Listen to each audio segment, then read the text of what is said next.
OFS आप कैसे apply करेंगे, ऑफर फॉर सेल आप कैसे अप्लाई करेंगे।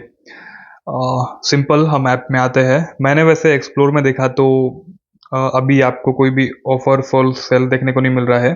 अभी कोई भी लाइव नहीं है, इसकी वजह से थोड़ा आपको हो सकता है डाउट हो, बट मैं पूरा क्लियर करूंगा। अगर कोई भी OFS लाइव होगा ना, तो आप सिंपल सर्च बार में आते हैं, OFS आप लोग को यहाँ पे सर्च करना है। जिस भी कंपनी का ऑफर फॉर सेल चालू होगा आपको देखने को मिल जाएगा। ठीक है, जैसे हम IPO अप्लाई करते हैं ना, ठीक उसी प्रकार आप लोग ऑफर फॉर सेल अप्लाई करते हैं। अभी फिलहाल ना कोई भी ऑफर फॉर सेल नहीं है, बट आप सिंपल जो है कैसे अप्लाई करेंगे, अगर आपको ऑफर फॉर सेल दिखता है तो सिंपल आपको उस स्टॉक पे क्लिक करना है, अप्लाई फॉर OFS पे क्लिक करना है, आपको अपनी क्वांटिटी डाल लेना है, प्राइस डाल लेना है, कंटिन्यू पे क्लिक करना है, एंड आपको पेमेंट करना है UPI से, और इस तरीके से आप अप्लाई कर सकते हैं OFS ऑन ग्रो।